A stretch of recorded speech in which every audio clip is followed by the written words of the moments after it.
nos connaissances sur l'effet de serre et activité humaine ne sont pas nouvelles. Dès 1824, Joseph Fourier, mathématicien et physicien français, arrive à démontrer que l'atmosphère absorbe une partie de l'énergie des rayons du Soleil renvoyés par la surface de la Terre.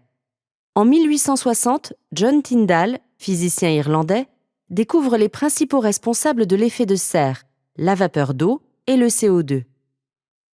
En 1896, Svante Arrhenius, scientifique suédois, réalise un premier calcul sur l'effet climatique d'une augmentation de la teneur en CO2 de l'atmosphère, prouvant l'influence que peuvent avoir les activités humaines sur le climat. 70 ans plus tard, en 1972, a lieu la première conférence des Nations Unies sur l'environnement réunissant les dirigeants mondiaux. Depuis, ce qui est aussi appelé les sommets de la Terre ont lieu tous les 10 ans. 1987, première définition du développement durable grâce au rapport Brundtland.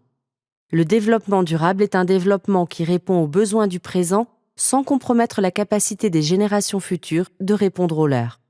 Basé sur le besoin d'une organisation de notre société sur 3 piliers, l'économie, l'environnement et le social, pour tendre vers un monde durable.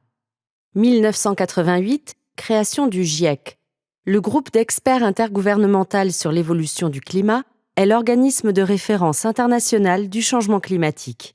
Il compte aujourd'hui 195 pays membres et élabore des rapports exhaustifs qui rassemblent les connaissances scientifiques disponibles sur le changement climatique.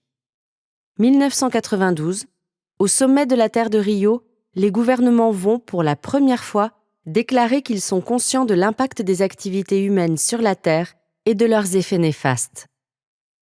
2001, en France, la loi relative aux nouvelles régulations économiques, loi NRE, oblige toutes les sociétés cotées en bourse à rendre des rapports publics sur la manière dont elles prennent en compte les conséquences sociales et environnementales de leurs activités.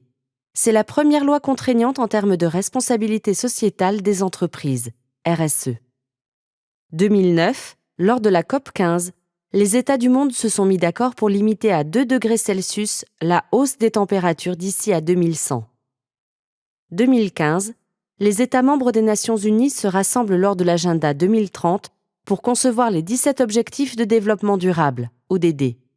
Ils contiennent 169 sous-objectifs pour répondre aux défis planétaires sociétaux, environnementaux et économiques.